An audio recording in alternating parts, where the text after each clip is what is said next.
I'm your host, Rob Carbone. This is BD4. Barrett, some shake and bake, gets a three.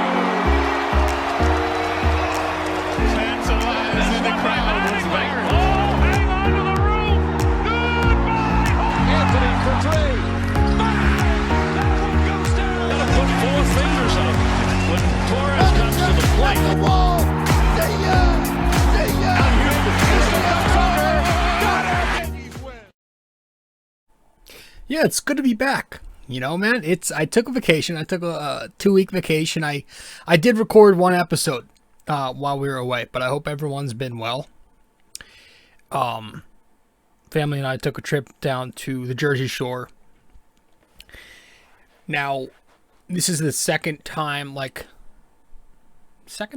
year in a row we've gone down there, and some family members outside, some extended family came with us. It was a good time.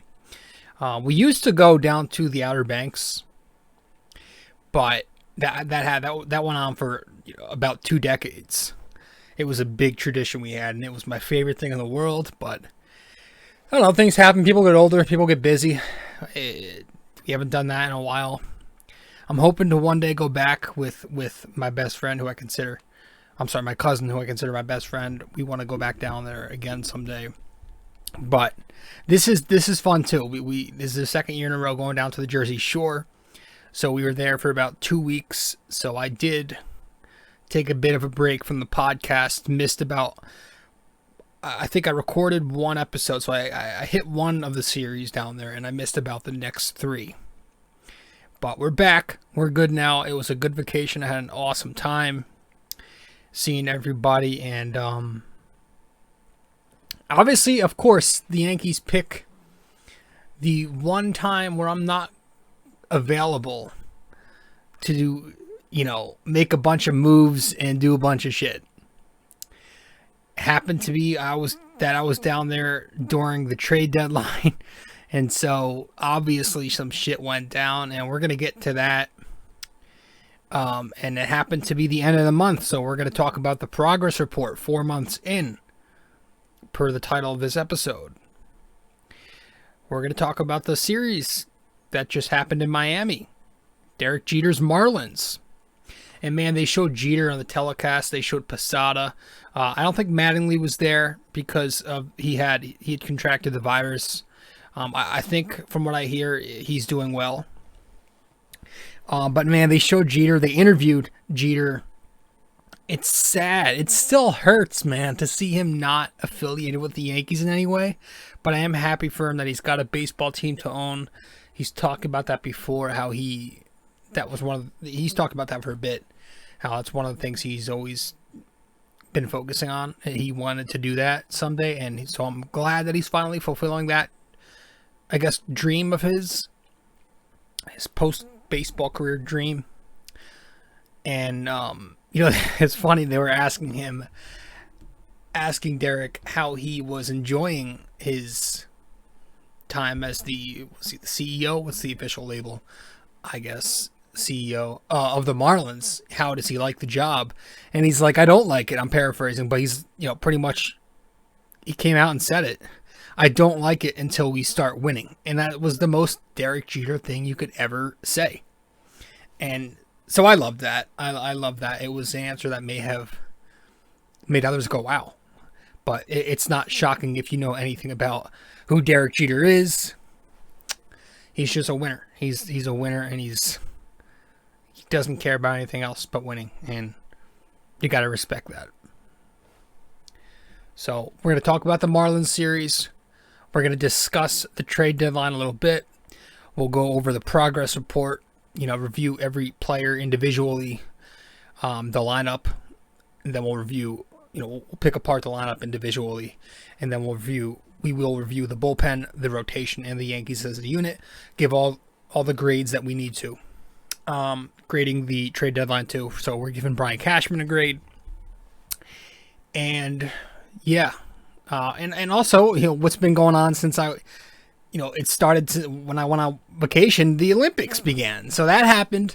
The Misha Tate fight went down when I was on vacation. I saw all this. I was watching the Yankees while I was down there. I'm still watching as I'm speaking and recording this podcast. I'm watching the Olympics and UFC. Some shit happened last night too, even. So as I'm recording, it is a Sunday night, August 1st. It's 7:48 p.m. as I am speaking. Hopefully, as you're listening to this, I have it up by the end of this night, if not the latest tomorrow morning, aka Monday the 2nd. Welcome to the podcast. Welcome to the show. If you are new here, my name is rjcarbone. I am a host of this podcast right here, which is called BD4, where there's no better way to get your Yankees and Knicks analysis. So if you guys want to subscribe to this podcast right here, if you haven't yet, do that right now. You can subscribe to us on YouTube, where you're watching the podcast if you're on YouTube with us, but you can also listen to the podcast on many platforms such as Apple Podcasts, it's the podcast app, aka iTunes, Spotify, SoundCloud, Anchor, which is our sponsor, Google Podcasts, many other listening platforms. So to find the podcast, to follow me even on social media, Facebook, Instagram, and Twitter, and to subscribe to my blog if you want to do that too, where we write about the Yankees and Knicks. All that stuff, the podcast, the blog, and my social, find all that on my website. And to get to that information, go to my Linktree. It's probably the easiest way to get there. linktr.ee/rjcarbone. All right, so the Linktree will take you to my website, and it'll show you all it'll have all the links to where you need to be. It simplifies everything. So go to my Linktree, linktr.ee/rjcarbone. Once again, podcast. We do Yankees every series, Knicks every 2 games. The blog, we recap every game, Yankees and Knicks. And then if you want to follow me on my social, do that on there as well. Excuse me. While I was away, I had a bunch of people telling me. My sister was telling me. My cousins were telling me. My aunt was even saying how good of a show it is to watch Ted Lasso. So that's one thing I plan on doing when I get the time. I have a lot on my plate right now with school. I've got some assignments that I'm backed up on. I've got, the podcast and the blog to catch up on now. And I'll be starting work again this week, so it's going to be hard to find time. And I'm also watching The Wire already. That's a big show that I'm very late on, obviously. But so I'm going to try to find time to watch this Ted Lasso thing. I hear it's funny. I like Jason Sudeikis, who I believe is the main character. Just about him, and he knows nothing about soccer, but he's hired to be a head coach of a soccer team. I think it's Man U, if I'm correct. I don't know, but I'm going to check it out. I did start a little bit of it, but I didn't really finish it because the Yankees game was on while I was watching, so I just turned it off and started watching the Yankees strictly. I was like 5 minutes in maybe, but yeah, if I can find the time, I'll check that out. I know a lot of people are raving about that show right now. Sorry. Just checking my email. Yeah, I'm backed up. I have so much shit to do. But yeah, the Olympics have been good. I'm assuming it ends soon because it started almost 2 weeks ago, and I think they're only 2 weeks long, which is weird to me because I feel like it's always longer than that, but it's such a short span, 2 weeks. But yeah, I like watching the beach volleyball, the women's beach volleyball, because I'm a big fan of. Well, not. I guess it's only because I know them. I know who April Ross is and Kerry Walsh Jennings. Those are the only 2 names I've ever heard of when it comes to beach volleyball. So that's why I like to watch that. I think Walsh Jennings she didn't partake in this Olympics because she had a kid. But I don't know if she's officially retired. But I used to love watching her. But I know April Ross was her partner in 2016. And Ross is back out there. She's got a partner, Kleinman. And they're doing well. I think today they were supposed to play. I don't know what happened. I don't know how to find it. But I know they've been killing it. I was watching the indoor volleyball. The U.S. wasn't doing so well against the ROC the other night. The Russians were handling them. But obviously the Simone Biles thing, she backed out. And there was a whole controversy there. I haven't been watching too much of the gymnastics. I was watching the men's, what's it called, the pommel horse earlier today. That's always really cool. I've always been intrigued with that. Just, you have to be in such good shape. Like, your upper body strength has to be elite to be able to do some shit like that, because you're not able to touch the thing. I hear Kawhi opted out. Oh, wow. I just got a text from my cousin saying Kawhi LOL, but I know I read a headline earlier saying he opted out. $36 million opt-out, yeah. Yeah, I mean, obviously he don't want to stay there. He could have took that money. That's a lot of fucking money. He don't want to play there. I wouldn't expect him to play there. Hey, Kawhi, if you're listening to this, Madison Square Garden is a fun place to play right now. Putting that out there. Anyway, yeah, I've been enjoying the Olympics. The swimming, I need to watch more of the swimming. I know they've got a new kid. I don't know if he's new, but I'm used to Michael Phelps. I'm used to Ryan Lochte. But this kid, I forget the name. He broke a record the other day. So did Katie Ledecky, the women's swimmer. But this kid, I'm drawing a blank. Is it Caleb something? I know the kid's name. I just forget it. But he's like the new hot shit amongst the men's swimmers. And I think obviously Katie Ledecky's been around a bit. I don't know where Missy Franklin is. I know that's a name I'm familiar with from 2016. But yeah, it's been cool. I always love watching the Olympics. There's just so many different sports that you would have never thought to watch, on a normal basis. But every 4 years they come around, they show it on TV. You're like, why the hell not? And so you watch it. And it's cool stuff. It's really cool stuff. It's impressive. It just makes you put things into perspective. Like, I'm sitting here on the couch judging my favorite baseball team, my favorite basketball team on a night-to-night basis. And then you watch, these teams go out there and these players and athletes go out there. And sometimes you just got to put it into perspective. What am I talking about? I don't know shit. So that happened. Yeah, the UFC's been good. It's been hot. It's been hot. The Miesha Tate fight was awesome. I think. Did we talk about that when I talked about when I had episode 266? Yeah, I think we might have. But another good fight night was yesterday, as I'm speaking. Yesterday was a good fight night card. For a freebie, man, there was a lot of good fights. Some early stoppages, a lot of knockouts, a lot of excitement, a lot of intensity. I can't remember all the names, but obviously the main event was Strickland and Uriah Hall. A pretty frustrating, embarrassing if you're Hall performance. I mean, he just didn't have it. He had nothing. He didn't. I mean, you look at Sean Strickland. Strickland looked like he didn't even get touched.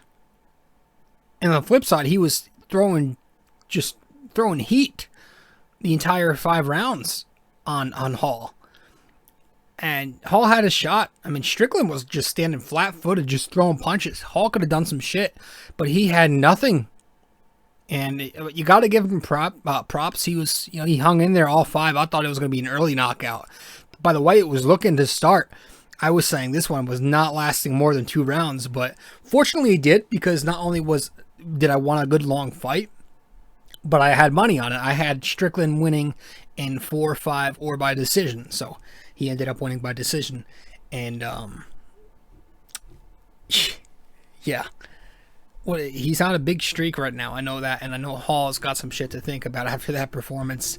It was rough. He did put up on Twitter or Instagram earlier today just saying how he was frustrated with the performance, but he will be back stronger. The usual spew that athletes will put out there after a loss. So good, but I root for all these guys, man. I don't have any, when it comes to MMA, I have nothing negative to say about any of these guys. I root for them all. I'll be rooting for a good fight on November 6th, and you better believe I'll be at UFC 268. It's supposed to be at Madison Square Garden. I've been checking every single day, but nothing yet. As soon as tickets become available for that event, you bet I will be purchasing one. I've already discussed this with my buddy, my best friend Chuck. We're going to be going together. I'm telling you, it's going to be us, and my uncle wants to go. So this is going to be something I will attend. I'm telling you right now, I will be attending UFC 268. I have to. This might be the biggest card of the year. Two major events.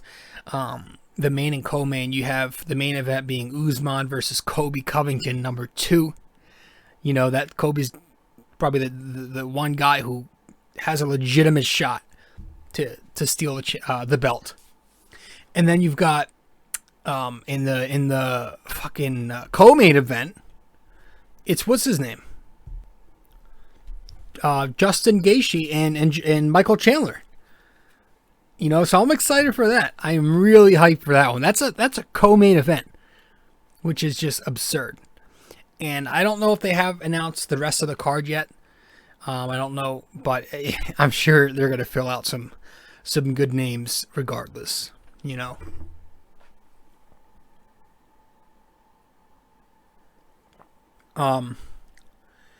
So I will be there. That's one thing. I know I'm going to be at 268.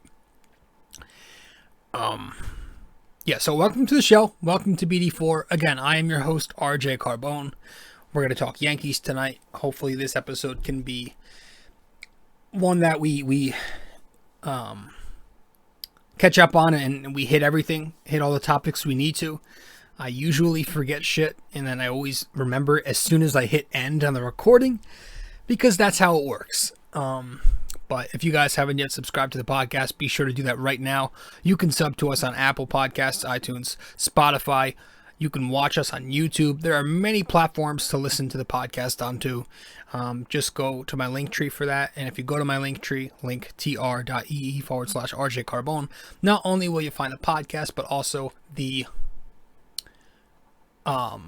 links to my social media and my blog. Okay, so I don't know if this is live, but it says coming up, they're showing the April Ross volleyball match from earlier today. I'm assuming it's from earlier today because it said, it's confusing me because it says live when I hit the guide, but usually the live events have the live in the top right corner, you know, where they have the watermark. But I think it is going to be live because I think they said 8 o'clock Sunday night. So I'm pretty sure they're about to go. So I'll be watching this. I'll be watching this for sure. All right, so let's head to our first break. When we get back, we'll discuss the Yankees, man. It's a better spot than they were when we last met, you know, a week ago. But I've still got my concerns. I'm not gonna be jumping ship yet. But I have some takes. So we'll be back. Thank you for tuning in. BRB.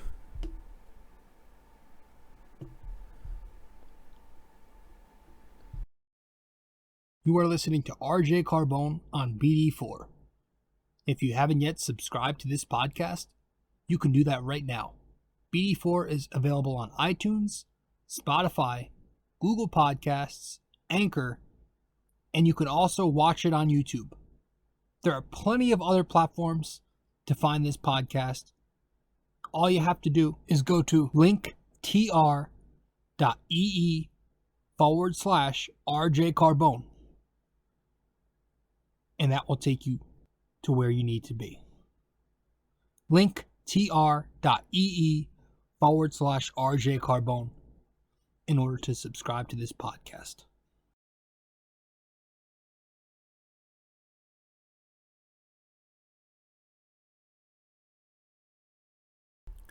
So, funny thing. So when the Yankees made this deal, or these deals, at the deadline the other day, on Friday.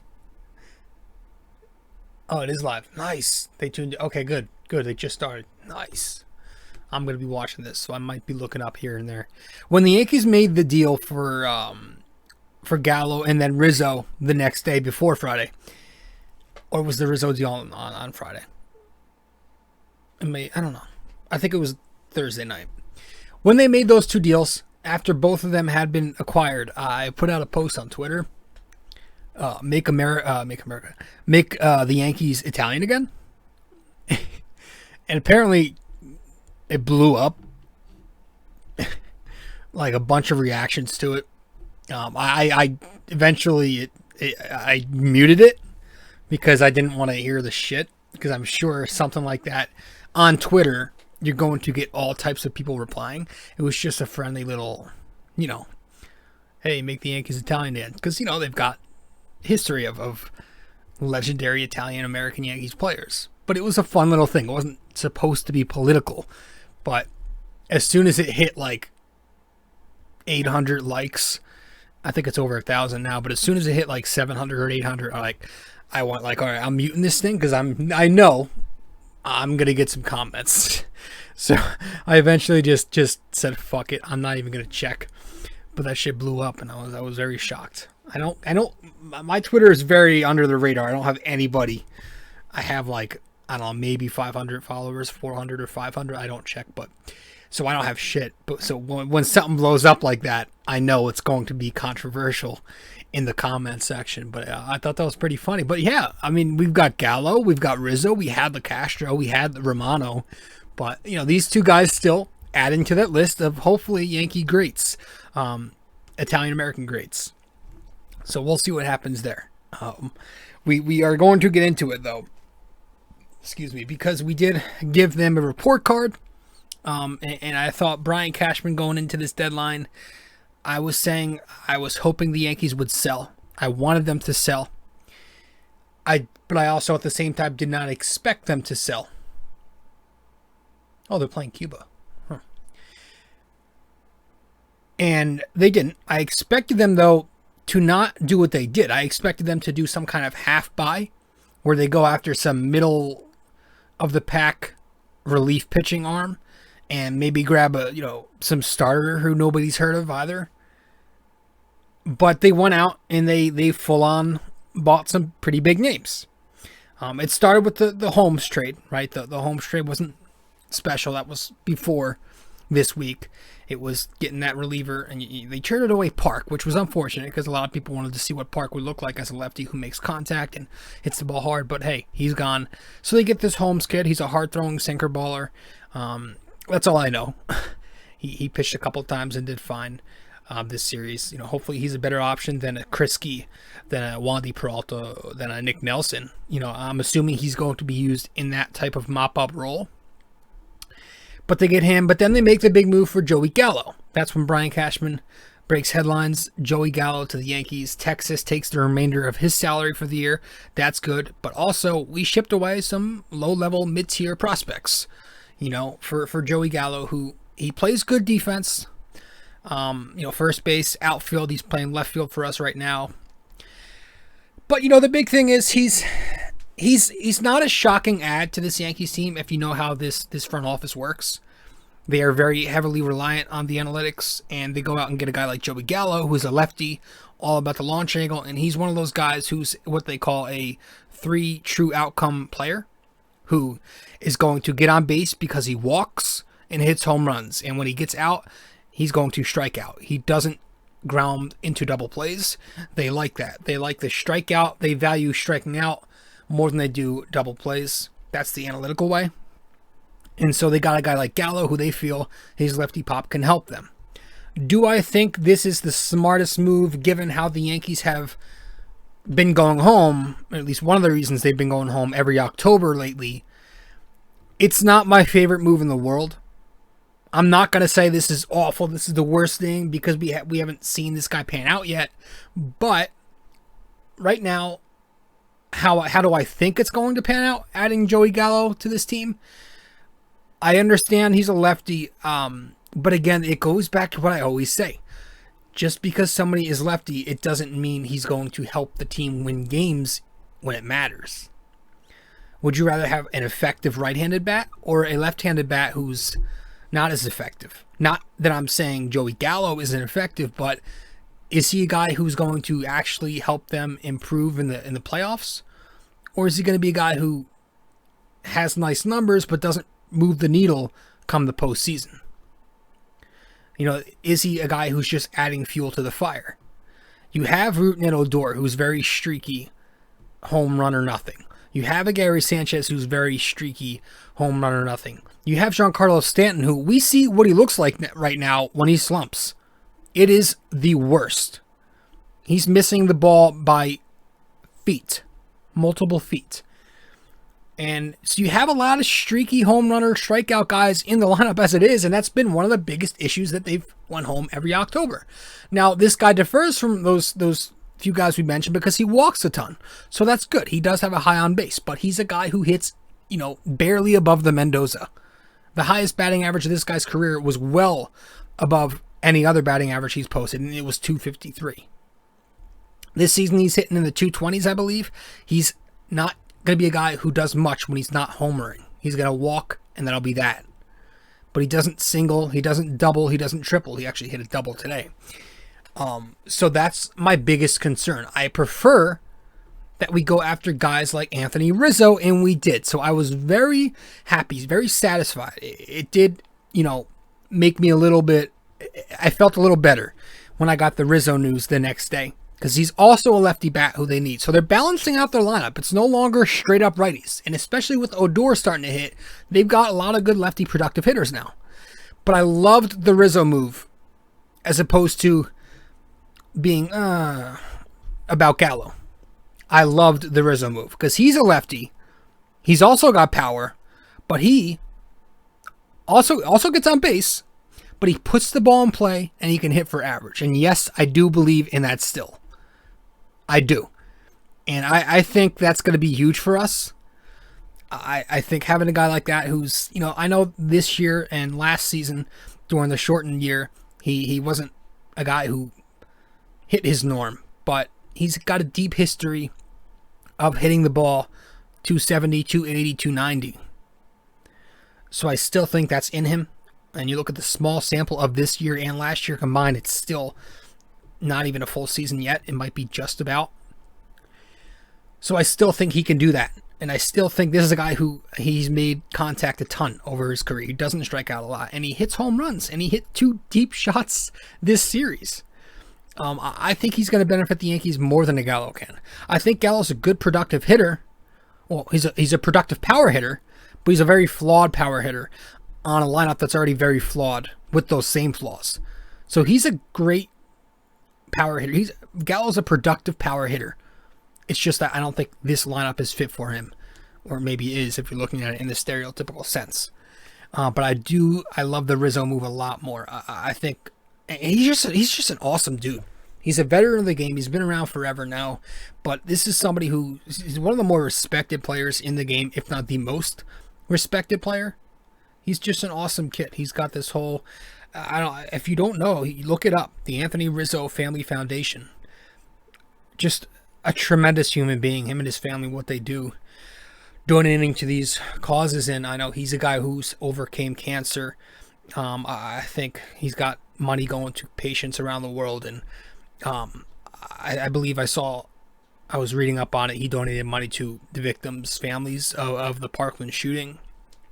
So he's done some amazing things over the course of his baseball career with the money that he's earned. So God bless this dude.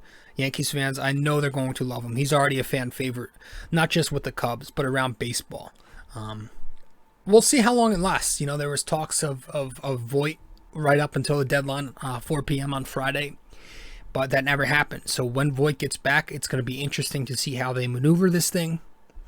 And obviously when the end of the season hits, do they bring back Rizzo or do they go back with Voit? Because Rizzo's supposed to be just a rental. He's a free agent at the end of the year. Does he go back to Chicago? Man, Alex and April are dominating. Every time I look up, they have a lead. I didn't know they had a coach. That's interesting. I did not know there was a beach volleyball coach for 2-on-2s. I never see the coach talk to them. They always. That's interesting because when we're on the sidelines, they're just talking to each other in between breaks. I don't know, but yeah, I love the Rizzo move. He was wearing the Chicago Cubs cleats and gloves during his first game as a Yankee, and obviously it's an emotional thing for him, and he spent his entire career there. He did play with San Diego as a rookie, but he spent the next, I don't know, nearly a decade maybe at Wrigley Field. So this is a guy who has been there his entire career. That's all he knows is Cubs baseball, and the Cubs are a team I've always respected. So he was part of that 2016 team that broke the curse. So his family and him took a bunch of pictures around Wrigley that day he got traded, and the Cubs continued their fire sale by trading Javi Baez the next day. Chris Bryant to San Francisco. Baez went to the Mets. So they are completely restarting. I know Contreras is still there. Maybe they start building around him, the catcher who I like a lot. But I'm going to like Rizzo. And then they got Andrew Heaney, who's from the Angels. I've heard of him before. This was another analytics move. If you look at the numbers, just the standard traditional statistics, the win-loss record, not great. The ERA, year to year, it's been very bad. But they got him because they believe there's some untapped potential in Andrew Heaney, who's supposed to pitch tomorrow, as you were listening to this today, Monday. But they got him because of the analytics, because he's got a high K rate, and he also has a low walk rate. So they like that kind of stuff. They believe that's an indicator for things to come. So they believe that they got him at the perfect time, and hopefully they can turn it around. Sometimes when players get traded, they do better in their new destination because it's a fresh start for them. They're motivated again. So we'll see what happens with Heaney. But the really, of the three guys they got Thursday and Friday, I am very high on one in Rizzo. Gallo, I'm not the fondest of that move. And the Heaney thing, again, none of these, they didn't give up anything big in any of these deals. So that's the good thing. But as far as helping this team take the next step, I don't know how much, two of these three moves are going to do. We'll see. So I give Brian Cashman, having said all of that, a B+ this deadline. I give him a B+. I'm more of a tough grader than I am a lenient grader. So rip me all you want in the comments. Give me all the thumbs down you want. That's my final grade. You can do your own grade. So let's head to break. I was hoping we would have gotten a starting pitcher like Jose Barrios, who ended up going to Toronto. So not only did the Rays go out and grab Nelson Cruz a couple of days prior, but now the Jays got Barrios. And the Red Sox, they got Kyle Schwarber. So all the teams that are ahead of us or right next to us are making moves too. So it's going to be competitive rest of the way.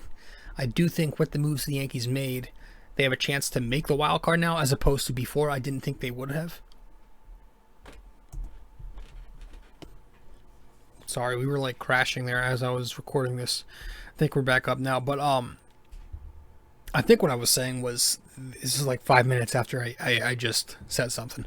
I think what they did at the deadline, Cashman's B+ deadline, is going to be good enough to get them to the wild card, as opposed to not, which I didn't think they were going to pre-deadline. So I do think they'll be good enough now to make the postseason and get that second wild card over Oakland, I think, is it? But I don't know, as far as doing anything in the playoffs, I am still just as low as them as I've ever been. I think they're way too flawed fundamentally. I think they've got major pitching issues still, and I think the lineup, again, so much has to be done for me to be confident in this lineup making enough contact. And yes, I still believe in that, you losers. So I know a lot of people my age are big on the whole home run, walk, strikeout, 3 true outcome shit, but not me. I still believe you have to make enough contact. I think there's somewhat of a balance that needs to happen, and they don't have enough of that. Oh man, so they're just way too. They're not multi-dimensional enough. So, but it was a solid deadline. So that's the grade I gave him. Brian Cashman gets a B+. Let's head to break. When we get back, we will dive into the progress reports. Well, you know what? Let's go over the series. Let's go over the Yankees-Marlins series first when we get back from break. And then after the Yankees-Marlins summary, we'll hand out the progress reports. All right. For, 4 months into the season. All right. So we'll be right back. You can follow me on Facebook at r.j.carbone. You can follow me on Instagram at rjcarbone. And you can follow me on Twitter at nysportstalkrc. And if you want to follow along with the blog that I write, subscribe to It's My Opinion on nysportstalkrc.wordpress.com.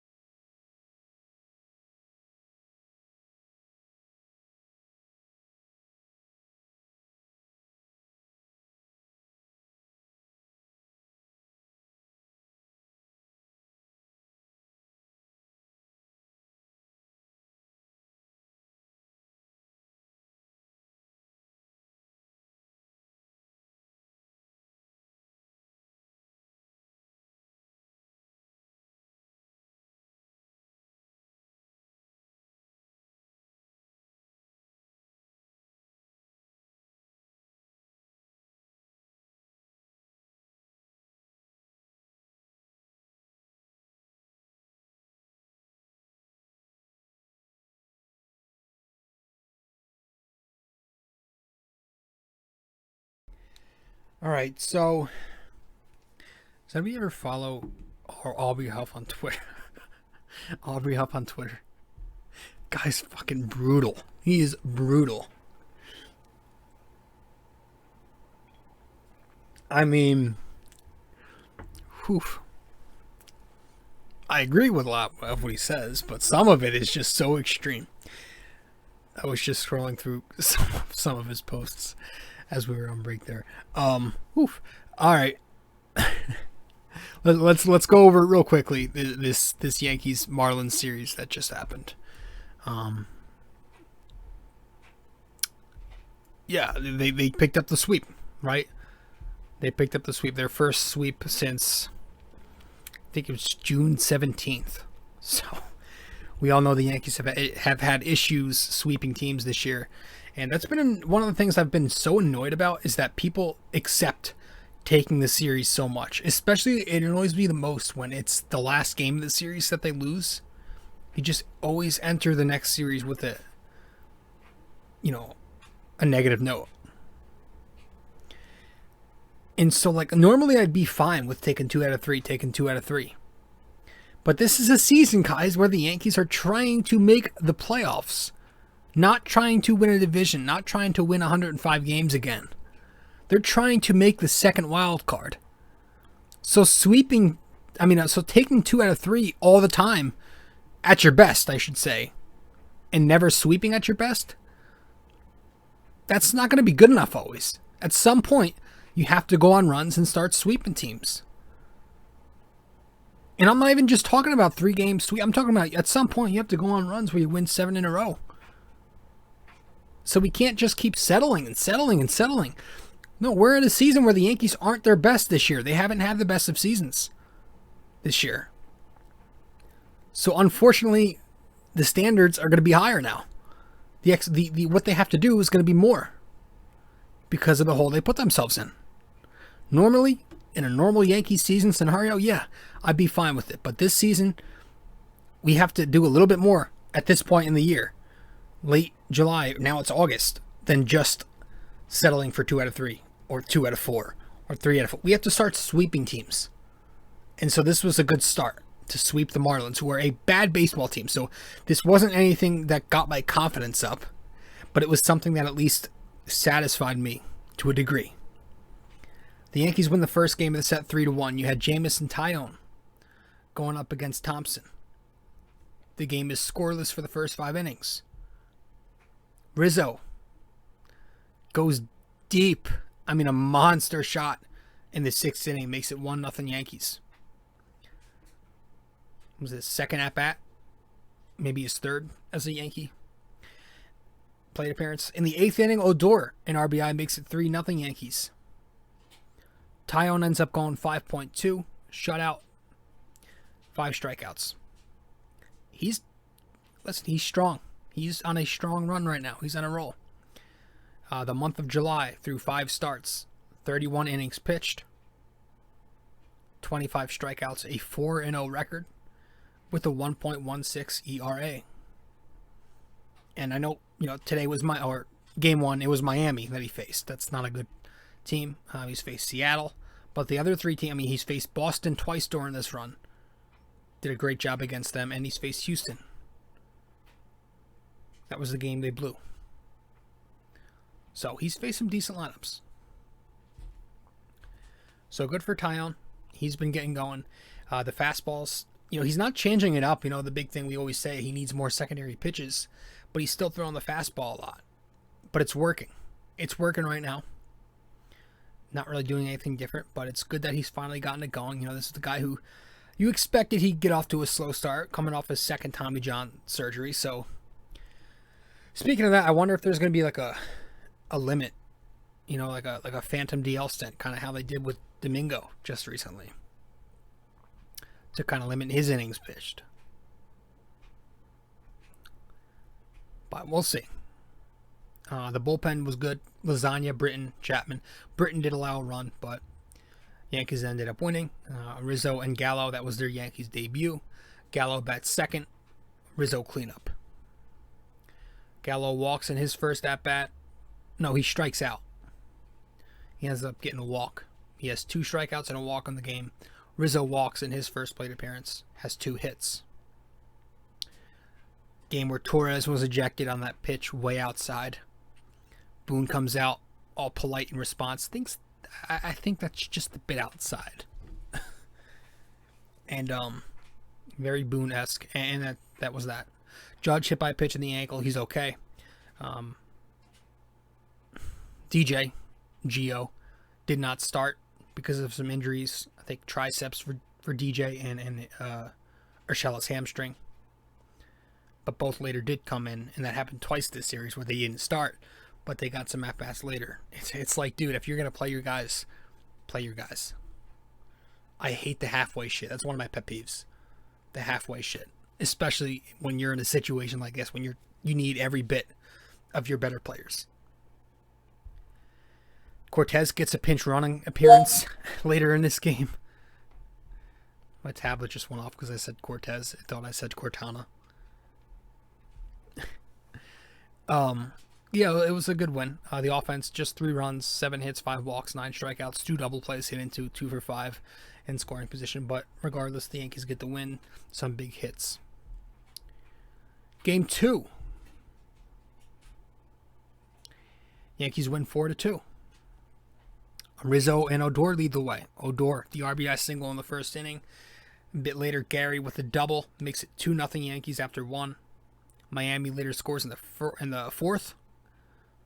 You have Alfaro with the triple, later scoring on the wild pitch, makes it 2-2 after 4 innings. In the 5th inning, Rizzo scores on the wild pitch, 3-2 Yankees. Rizzo then homers in the 7th inning to make it 4-2, which was the eventual final. Bats get 4 runs on 7 hits, 6 walks, strike out 10 times, go 3 for 12 in scoring position. Rizzo has a big night, reaches all 5 times. 2 hits, 2 walks, and a hit by pitch. That earned him the leadoff spot in Game 3. Domingo pitches this one. He goes 4 innings. Then it goes to Licky, to Holmes, to Lasagna. Domingo announced the next day, goes on the DL with the elbow inflammation. Was it elbow inflammation? Yeah, I think so. It may be a phantom DL stint like they do to try to limit guys. Nonetheless, he goes down. Haney's going to get a shot tomorrow. But Game 3, the Yankees take the 3-1 victory. It's Montgomery versus Alcantara. And they sweep. Monty struggles early, though. And he always does. You can put it in the books that he's going to give up a run in one of the first 2 innings. It's 1-0 Miami after 1. He couldn't find the fastball command. The breaking ball was not there, but he finds it, gets the changeup clicking, and eventually goes 5 solid. Just that 1 run. 4 scoreless after that. Does a nice job. Brought the ERA down to 3.69 on the season. See Ross and Kleinman are up 1-0 on the set. Going into the second game here, it's 10-9 U.S. So they're dominant, man. 3.69 ERA in the season for Monty. He continues to be a solid number 5. Number 4/number 5. He's pitching well. He's consistently decent. I've been saying that since the guy debuted. On the flip side, Alcantara, this guy's filthy. He's got some filthy stuff. He got an upper 90s fastball and a changeup that reaches like the mid 90s too. He ends up going 7 shutout. He strikes 10 Yankees out. He looks filthy. But finally, in the 8th inning, we get on the board against the Miami bullpen. Gardy leads off with the base hit. DJ pinch hitting. He strikes out. His timing's so off, man. Just fouling pitches off to the right side, and just all year he just doesn't have the timing. But then we get to Stanton. He reaches on the E5, of course, the most Yankee way to rally. And that's when you get Rizzo and Judge going back-to-back singles. Both of them bring in a run.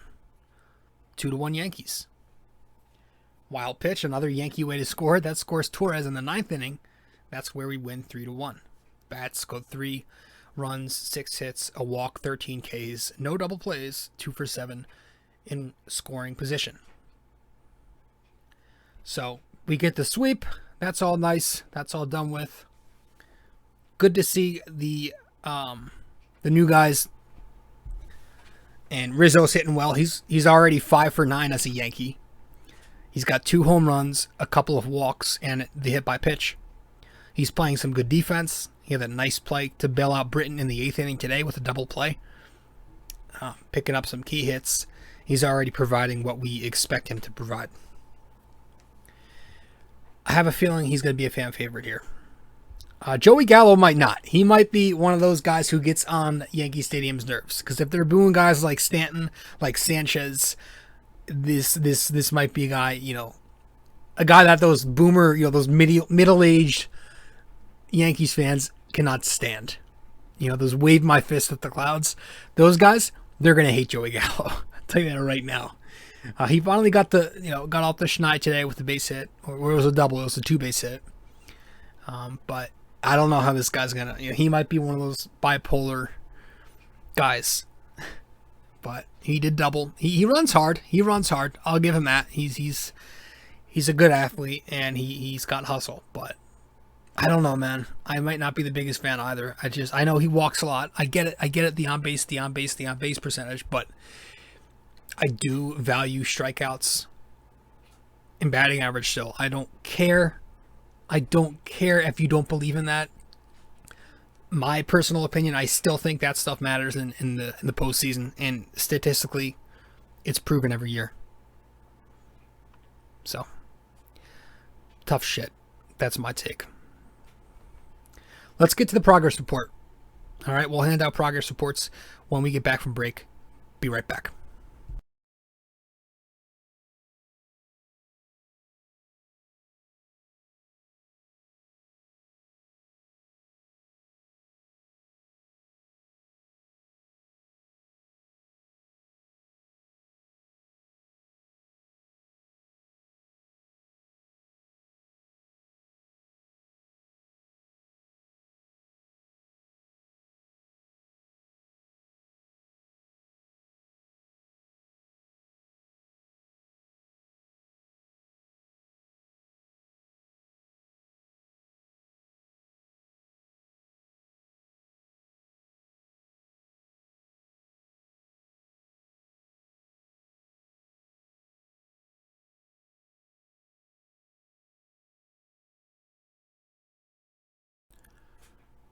I was looking at Instagram before, and I saw that not only did Rizzo homer in his debut with his new team, but also Bryant and Baez.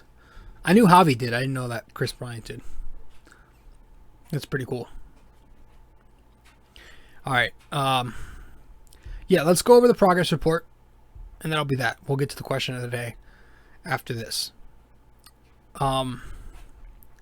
Listen, the Yankees are now... Let me look. I know they're in third place by 6.5.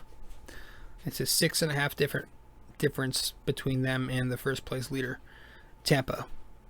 So there's 56 wins, 48 losses to give them a .538 winning percentage.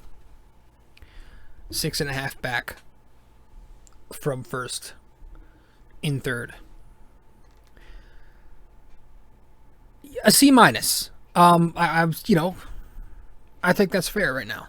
This is to their expectation. So considering who they were supposed to be looking into the start of the season, a team that could at least win you 100 games and take the division,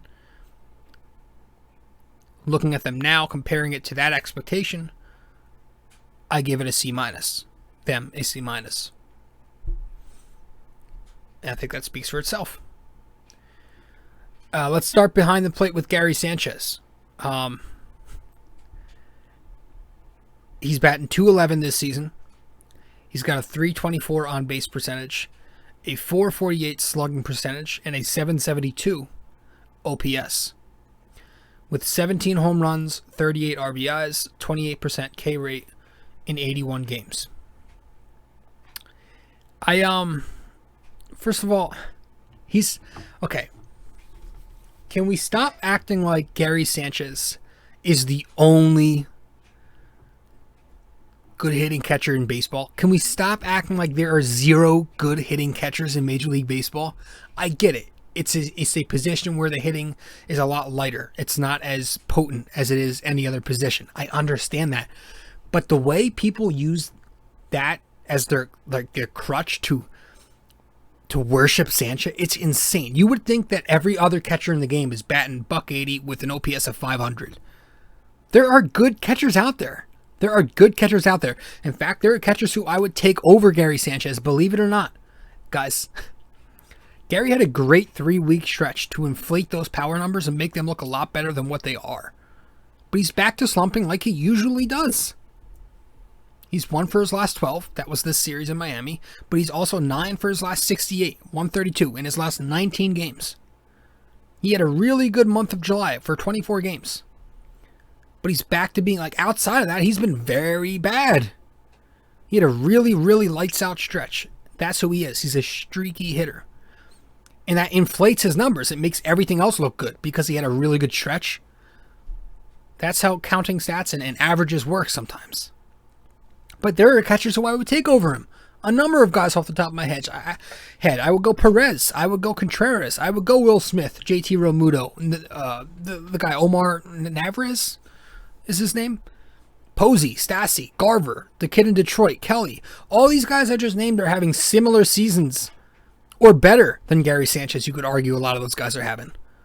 So let's stop acting like Gary Sanchez is the only good catcher in baseball.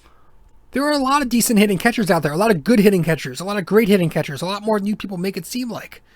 So with that said, Gary Sanchez batting .211 with a .772 OPS and a 29% K rate. I gave him, and the defense that he plays is pretty average now. It's not good. I gave him a C+.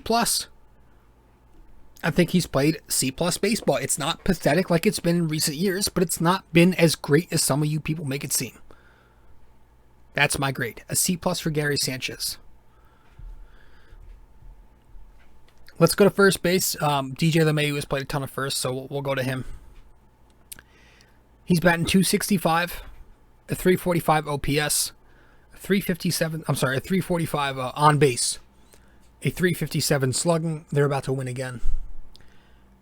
And .702 OPS. Not hitting the ball this year like he usually does. The power's not there. The high volume hitting isn't there. We expected some regression. I don't think nobody expected this guy to win another batting title or hit over 350 once again. But I don't also, it sucks that he had to drop this far off the plate. This far off. He's just, we paid him $90 million and now he's going to go out and put a season like this up in his first year after the contract. Not exactly the best sign, especially at this age. But we'll see. He is playing good defense. He's versatile. He can play, a lot of positions in the infield. So, with that all said, the mediocre offense, the solid defense, the valuable defense. I give him a C+. Rougned Odor. That C+ is for DJ. Rougned Odor. He's batting .231 with a .303 on base. They just won. A .439 slugging and .742 OPS. He's got 12 home runs. He started very slow. I wanted him off the team. But good for them, man. I'm so happy. But he's came around for a while now. He's came around. The power numbers are there. And we got him for that production. For that power production. And he's giving you that. That lefty pop. We're finally getting that from Odor. So, I give him a C+.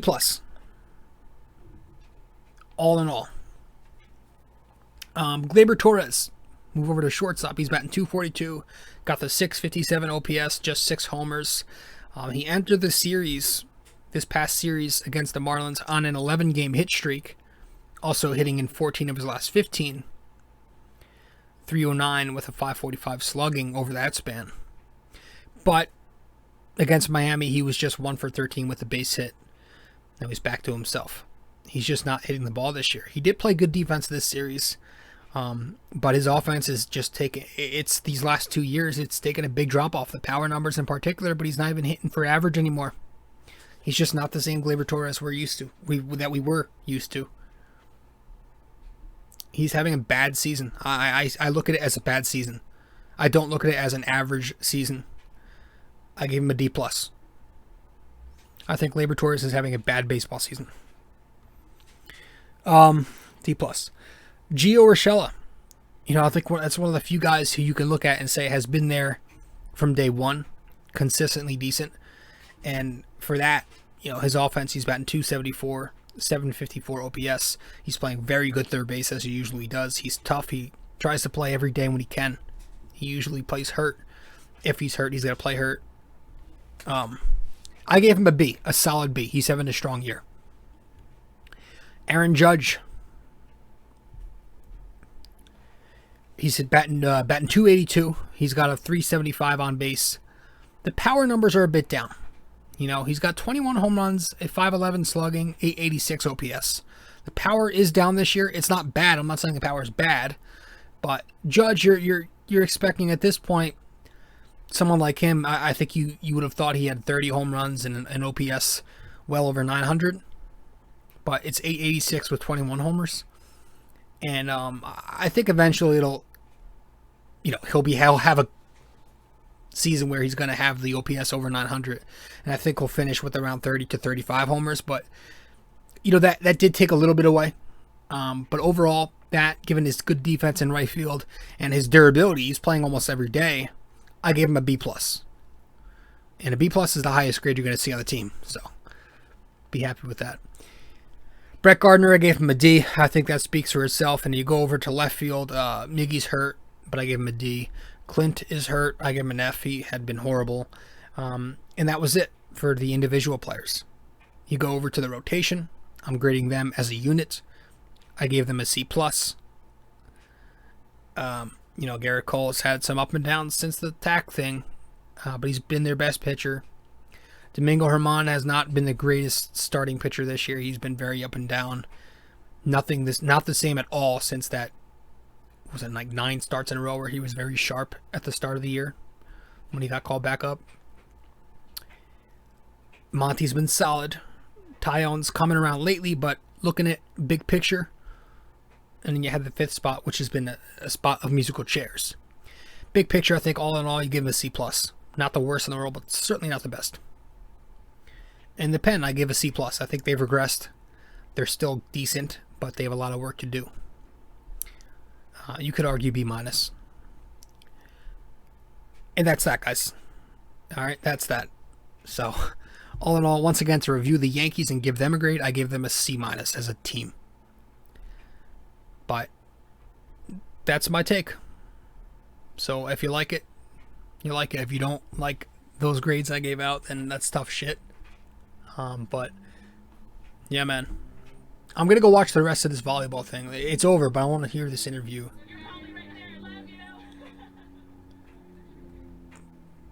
Wow. So is that it? I wonder if that's it. I don't know how it works. Judging by the celebration and everything, I think that's it for them.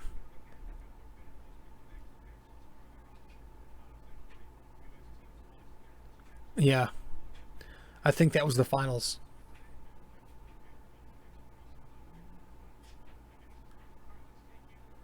Oh, man. I'm going to miss the Olympics, man. It goes so quick. 2 weeks sucks.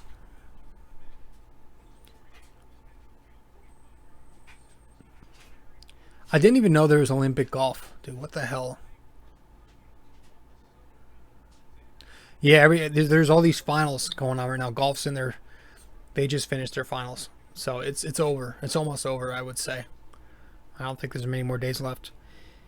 All right, guys. Hope you all enjoyed. This was episode 267 of BD4. We're going to head to break one last time. When we get back, we'll wrap it up with the NYK question of the day. Be right back.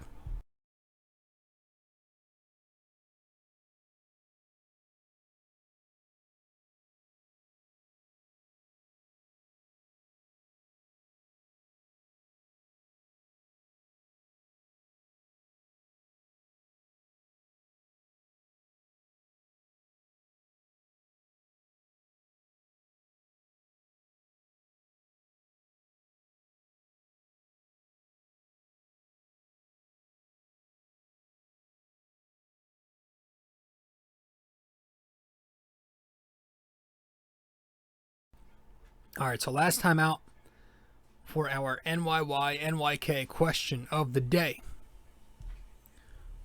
Last week in episode 266, I asked you guys, how many complete games did Randy Johnson throw as a Yankee? He made 67 starts for them. How many of them were complete games? The answer to that question, he had 6 complete games under his belt as a Yankee. But the NYK question of the day to 267. We're going to piggyback off of that and continue with that. How many of those 6 complete games by Randy Johnson as a Yankee were complete game shutouts? All right, so one last time. Of the 6 complete games that Randy Johnson threw as a Yankee, how many of those were shutouts? All right, so message me the answer, whether that's on Facebook, Instagram, or Twitter, or comment the answer once you see the promo posted on my social. All right, guys, thanks so much. I'm your host, rjcarbone. That's going to do it for this episode. I am back, and I'll see you in the next one. Ciao.